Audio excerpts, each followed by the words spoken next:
Let's see if I got all this set up right. All right. Perfect. We are live in color here in Edmonds, Washington on this beautiful sunny day. So, I'm Dr. Allison Felt, and I'm owner of Body Motion Physical Therapy. We're a specialty clinic helping women through pregnancy, postpartum, fertility, and beyond. And today, there is some serious glare. Today, we're talking all things urinary incontinence. So let me just see if I can get the picture right for this. Okay, are we good? I think we have a good picture here. Perfect. Okay, thank you so much for joining me. So I thought it would be really fun to talk about peeing your pants. All right. So yeah, how is peeing your pants fun, right? I hear so many times people actually a lot of times don't care that they pee their pants, especially moms like my age, right? Like in their 30s, early 40s, and they're just like, I pee my pants. That is part of the journey of being a mother. Some even look at this as a badge of honor. I've seen Facebook groups that just like list out, like people are like, I peed my pants while working out today. Like, do you do this? And like people will be like, yeah, me too, me too, me too. And it's almost like a badge. Like, I work out hard enough to pee my pants. Well, let me tell you, that is not necessarily ideal. All right. We're going to go with not ideal. And I'm going to talk about why it's important that you're not peeing your pants. The urinary incontinence, so peeing pants when we don't want to be leaking urine, is called urinary incontinence. There's a couple different kinds of urinary incontinence, and we'll get into that. But the urinary incontinence industry is a multi-billion dollar industry. They do not want you to know that you shouldn't be in pads for the rest of your life as a woman. They're like, you have kids, you pee or leak, you get to be in pads for the rest of your life. Well, pads suck, man. And who wants to be in pads and or wear a pad or just go through multiple pairs of underwear or pants during the day, or like, you have to change your pants after you work out or go to bar class or CrossFit just because you peed your pants. Okay. And we don't want to be in that situation where we pee our pants and have to change. So there's many reasons why, and I know some people are just okay with that.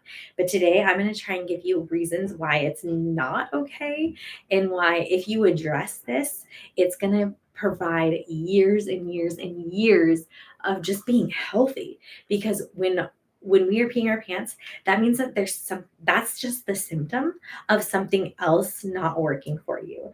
And most straightforward, I can say it's your core not working for you.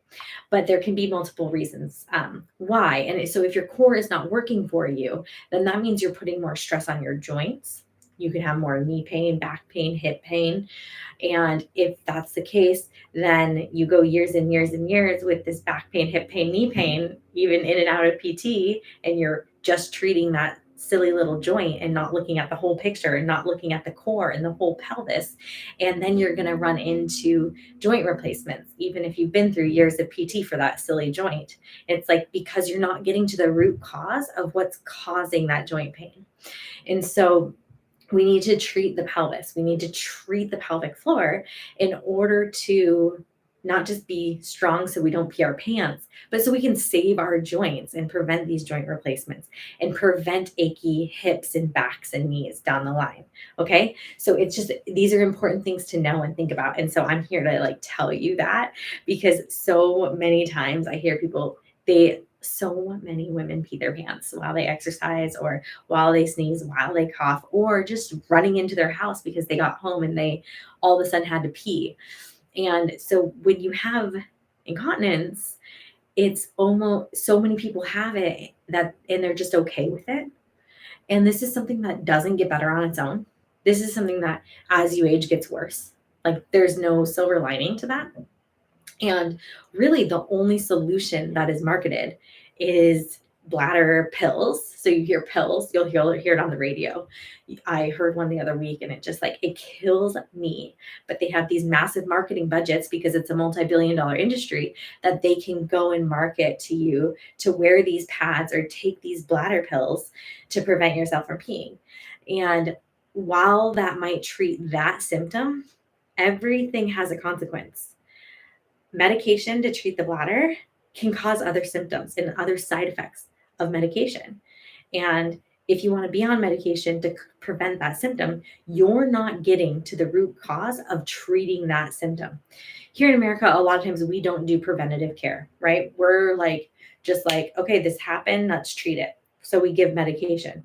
But again, that's only treating the symptom. Sometimes that doesn't even work. But we treat the symptom and we're forgetting that, like, if I'm leaking, maybe something else isn't right either. Like, and that would be your core.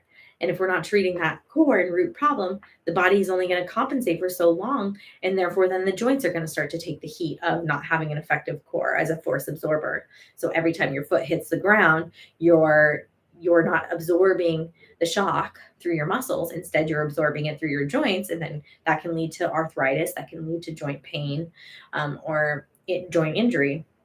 And so all these things add up over time, right? If we're talking we're living to our 50s, 60s, 70s, 80s, 90s, all of this matters eventually. But the reason, like, we are so passionate about really helping people in that postpartum phase and through pregnancy, so much so, is because if we can affect the change and prevent women from having that leaking, we're not only just like preventing that leaking, we are preventing a lifelong of chasing these aches and joint pains. And so that's the important part of like healing your pelvic floor, of having a really healthy, coordinated pelvic floor. And it's why, like, yes, you can laugh off that you pee your pants, or you can like be like, shit, I pee my pants. There's so much I can do about it. And that's the mindset that we would love you to have. And I totally understand not having time to address your health. And it's hard as a woman, as a mom. We address our kids' health, we address our partner's health. We hardly ever address our own health. And if we're working out, that is addressing our health. So we're happy with that.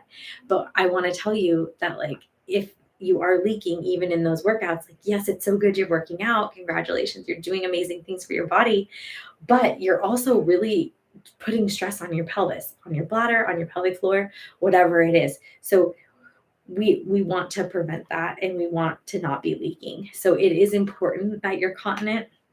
And I'm going to take it a step farther. I used to work in home health care, and even healthy Americans living in retirement communities, most all of them are in pads and diapers. Most all of them. Everyone has some degree of urinary leakage, especially women. And it's because their cores haven't been functioning since they had kids, right? Since they had kids is when it started. But now they're in their 60s, 70s, and 80s, and they still are in pads and diapers. And they're not going to change at this point because their problem is they have so many other things going on that they got to deal with that. And they never knew in the first place that they could change their bladder and make their pelvic floor stronger, or make their body stronger so they're not peeing when they don't want to be.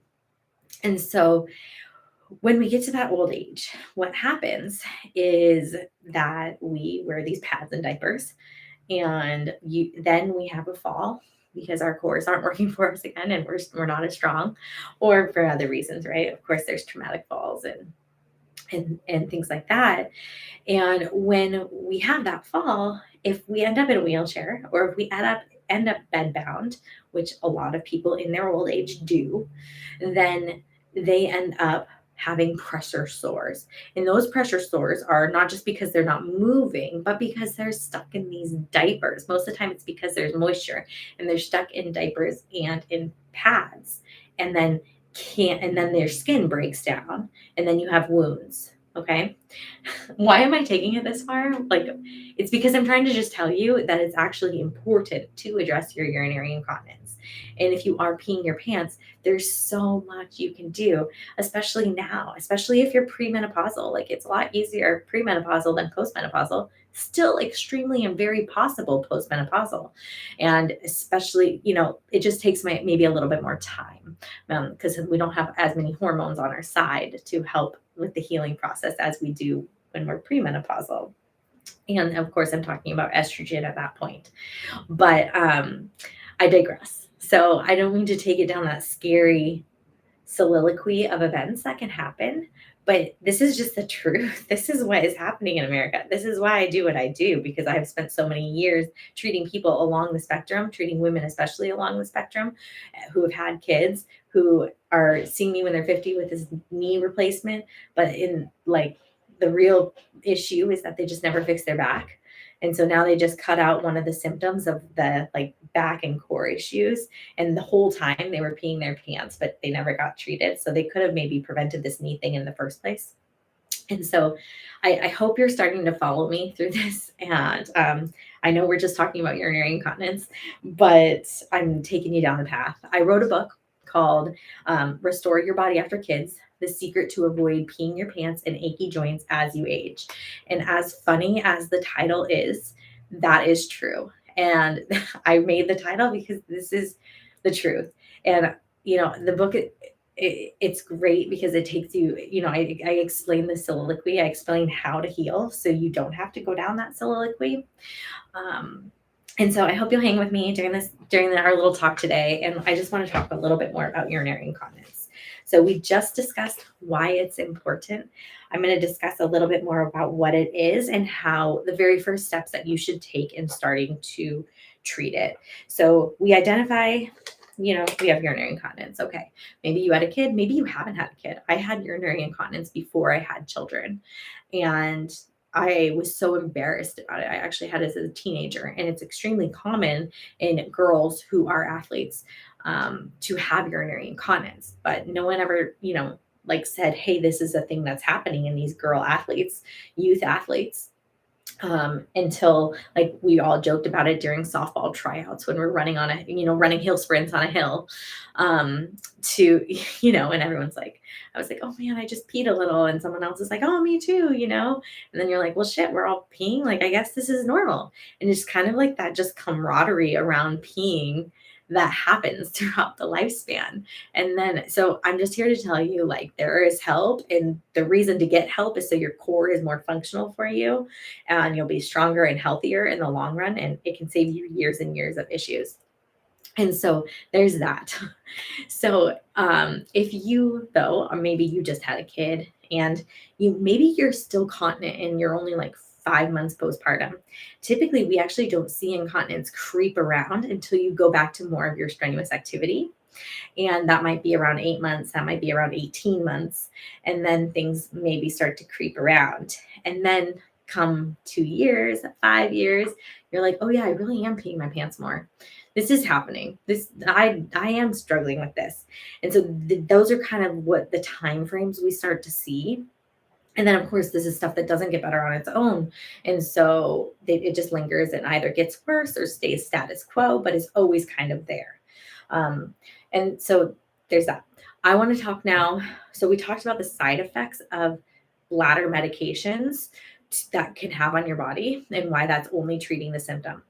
If you are relying on pads now, or maybe you use a pessary or a poison pressa that you insert into the vagina, to help keep you continent and kind of instill the walls of the walls of the vagina to keep the organs in place. You might be keeping the bladder in place a little bit, maybe the rectum, maybe pushing a little bit up on the cervix.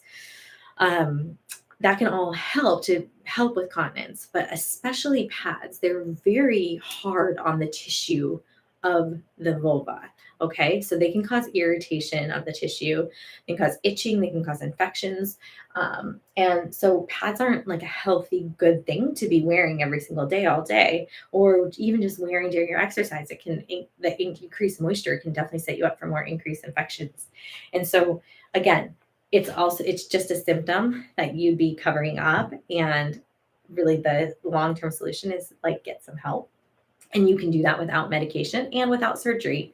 So the key is starting with a pelvic expert PT who fully understands when you're peeing, why you're peeing, and how to get you back to not peeing your pants, and then rebuilding your body from the inside out. So using a really holistic approach of not just treating your pelvic floor, but treating your entire body so you're balanced and going to prevent these long-term issues down the line that we discussed. So I'm going to talk a little bit about some of the things that can cause urinary incontinence. before I do that, I think it's really important I give you a little anatomy lesson and we talk about the anatomy of the pelvic floor. So this is a pelvis here, all right? So pelvis is here on our bodies, right? So this is my spine in the back. This is the front of the pelvis, and this is the back of the pelvis, all right? These are the sit bones that we sit on. And so when I'm sitting here, then this is, if you can see here, this is vagina. And then we have urethra and we have anus. So 3 different holes, okay? And if you've seen my other videos, you know that we have different doctors for different holes, but your pelvic expert PT can tie this all together for you. So if you're having, today we're talking urinary incontinence. So when we pee, it comes out of the urethra. I'll talk about that in just a second. But if you have issues with the vagina or the anus, maybe constipation or intercourse or preparing for childbirth, we're talking about the other holes. Very much all related within the pelvic floor, but just nice things to address, okay? These are the organs that come out of the holes, all right? I'm gonna give you a side view. So here is bladder. They're magnetized, they're really cool. Okay, so bladder sits underneath uterus. Rectum sits behind the uterus, okay? From the uterus, so this is uterus with the wings, the fallopian tubes, the ovaries. This is the vagina, okay? So these are the 3 holes that go through the pelvic floor, okay? So the 3 holes. We're going to be talking about the bladder and urination today. The reason I'm bringing up the structures, though, is because they're all very much related and they're all controlled by the pelvic floor. The pelvic floor is simply just groups of muscles, okay? So muscles that we can control, okay? And now you might be thinking, oh yeah, I do my Kegels. I know how to do Kegels. Well, let me tell you, this is not about Kegels, okay? Kegels are not the answer 99% of the time, okay? So that might be great and well, but that's really old school to think that like Kegels are going to help with urinary incontinence. It's not true. And that's why if you've been doing a lifetime of Kegels and still peeing your pants, it's not your fault. It is absolutely the fault of mainstream medicine being like Kegels are the answer to peeing your pants and recovering after kids. And unfortunately, that is what people think.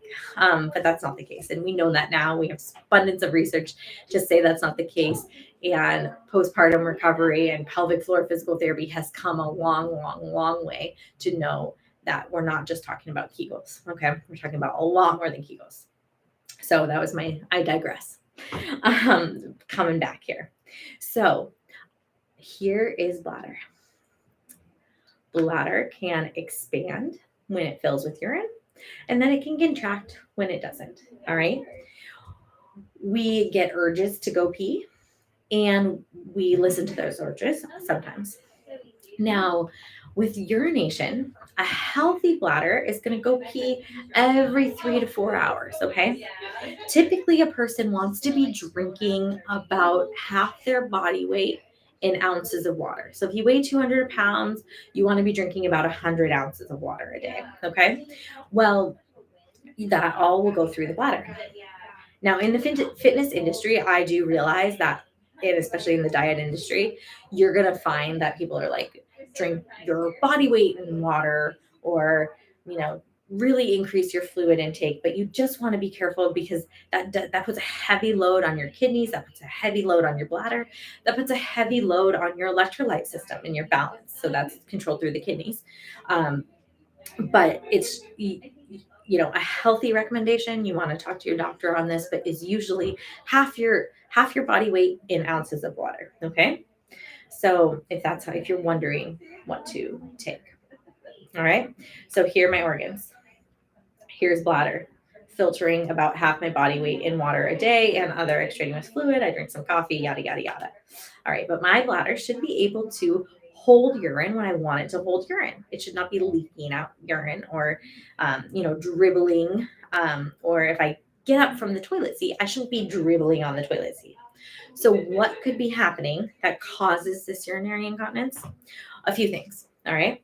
So sometimes if we have constipation, so our rectum is really full of poop, stool, then it puts a lot of pressure on the bladder.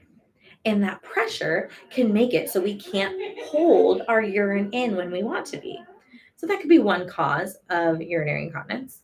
Another cause could be our bladder here can fall into the vaginal canal. So here we have vagina. It looks like this. It goes through. So we have, oopsies. Here's vagina, side view. This is an upright position. So if you're lying on your back, this would be if you're lying on your side. So let's do it from your back. Vagina here. So here's vagina. If the bladder is pushing down into the vaginal canal, that can also cause urinary incontinence. So that might feel like pelvic organ heaviness. So you might feel heaviness through your pelvis. You can also have that your uterus and your cervix slip down into that vaginal canal. So anytime this vaginal canal gets full of either something from the front, something from the top, or something from the back, that can make it so we're not continent and we don't hold our pee as well. All right. So those are called pelvic organ prolapses. They're very common postpartum. And again, usually something that doesn't get better on its own. So some descent of these organs post childbirth is fairly common. But this is why it's important to just know where your organs are post childbirth. And that's why you should always, always, always work with a pelvic expert PT, because they're going to be able to guide you and say, hey, your bladder is sitting here. I'd be really careful when you start to do jumping jacks again. Or, okay, you're a weightlifter and you go to CrossFit. Just so you know, you just had your baby, your bladder is here, or your uterus, your cervix is coming down a little bit. Let's make sure that we do all the exercises in our power and work on your tissue and your whole abdominal cavity to bring these organs back to their positions. And let's do that and start building you up before you go back to your plyometrics or your CrossFit and all that good stuff. Because yes, is that all important? Yes. And can you probably do a lot of that concurrently while healing your body? 120%. And it's really good to be exercising, but we just want to be careful that we're not making things worse. And that's typically what we see is like that 12-month, 18-month postpartum. Everyone was like, I was fine. I had no issues. But then later on, these issues creep in. It's because the organs have changed position and we didn't realize they changed position, because how would you know, right? But then we went back to our normal activities and all of a sudden we can't do our normal activities. For some people, of course, that's 5 years, 10 years down the line. And so we just want to be cautious and cognizant of that, because that's going to help us be able to heal our bodies completely and fully postpartum. So those are the prolapses that I'm talking about. And those can also affect urinary incontinence. Okay. So the ability to hold our urine. So if our bladders and our organs are in different places, that can cause some of the incontinence. Okay. So that was some causes. Another cause is having a really tight pelvic floor. So if you're rocking Kegels all day long, your pelvic floor might be tight and you might be not getting a full relaxation. And so when you are just having this tight pelvic floor, at some point, urine is just going to sleep and sneak through there. Okay. So if this is my pelvic floor, my vagina, my urethra is in here, my urine can just sneak on by because things are just constantly and chronically tight. Okay. You're not getting that full relaxation. If you have, this can also cause more of the urge urinary incontinence. So there's two types of urinary incontinence, and I'm going to get to that at the very end here. Usually I start with that, but for some reason I'm talking about that at the end. But so the tightness can cause urinary incontinence. The other thing that can cause urinary incontinence is scar tissue. So scar tissue or adhesions. So if you tore during childbirth, you could also have scar tissue in your abdomen from an appendectomy or a cesarean birth or any abdominal surgery. That can all affect your continence because it's connected. Your abdominal region and your pelvic region are connected. And so any scar tissue can affect the pull on the bladder and can affect urgency. So meaning that you might have the urge to go pee, or you get the urge to go pee and you cannot delay it. If you cannot delay the urge for more than 15 minutes and you'll always leak some when you get the urge to pee, or you turn on the shower and you can't help but pee, or you wash your hands and you just want to pee, or you get home from work and you stick your hand in the door, the key in the door, to try and like get into the house as quickly as you can because all of a sudden you have to pee and no one can stop you. Those are signs of urge urinary incontinence, and just as important to treat, right? Because then our core is not functioning for us if we have some degree of this urge urinary incontinence. And so highly recommend that you seek help in fixing that.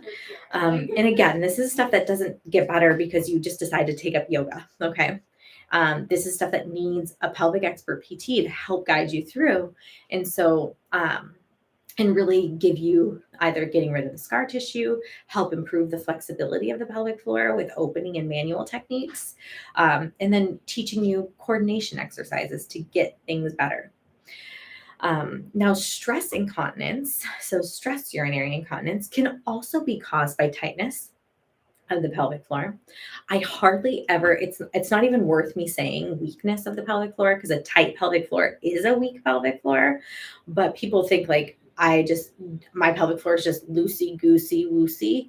I hardly ever see that. And that's why most of the time we're talking about these tight pelvic floors, or pelvic floors that are just stuck in one position or another. There's just no movement there. Okay. These would be ineffective pelvic floors that can cause some of the stress urinary incontinence. So a lot of times with the jump roping or high impact exercises, that's all called stress urinary incontinence. So anytime there's stress on the system, laughing, sneezing, those are all stresses to the system that can cause the bladder to leak or to spill and you lose urine. Okay. And so stress urinary incontinence. So we want to treat that too. So we can have stress urinary incontinence, you can have urge urinary incontinence, you can have a mixture of both. And regardless of what you have, you want to treat that so you're not spending the rest of your life peeing your pants. And maybe you're okay with it now, but your 50-year-old self, your 60-year-old self, that's another story, right? Like ask yourself in the future, do I want to be dealing with this? And if I am, what am I compromising? I'm compromising my core, which could be compromising my joints. And you want to think through these things because they're really important. So that was my little sidebar on incontinence and just the reason why you want to heal this stuff. Because yes, do people live with this? I wouldn't say most. I wish I had my stat for you, but it's ever changing and very underreported. So it's ridiculous to even mention it. But so many women pee. And a lot of times people don't actually come to us because they're peeing their pants. They come to us because something doesn't feel right or there's a little heaviness. And then they mention the peeing and they're like, if that can go away, that's great. But I've been dealing with that for 15, 20 years. There's no, whatever, I'll just deal with that. Like I'm fine with that symptom, but they're not fine with the heaviness. But we're like, hey, it's all related. Like you don't want to be peeing, And so these are just good things to keep in mind as we talk about urinary incontinence. So I hope you learned a little something today, and please feel free to drop information down in the comments, and I would love to answer your questions. You can reach out to us at health@bodymotionpt.com or check us out on our website, bodymotionpt.com. And we can help you start your journey of healing your pelvic floor, healing your bladder, healing your entire core, so you're not in a situation where you're leaking and peeing your pants down the line. And again, the reason the urinary incontinence industry is a multi-billion-dollar industry is because people are buying those for the rest of your life. So add up what it costs to get pads, which is probably more now with inflation. So add that cost up, right? Over time, even a year, 2 years, 3 years. And what does that look like? What does it look like when you have to start buying the bladder meds or when you sign up for bladder surgery? So it's like, invest a little bit now, find someone really good, pelvic expert PT who can take you through the journey of healing yourself. And you're going to be in a really good place. So thanks for joining me today. Take care, guys.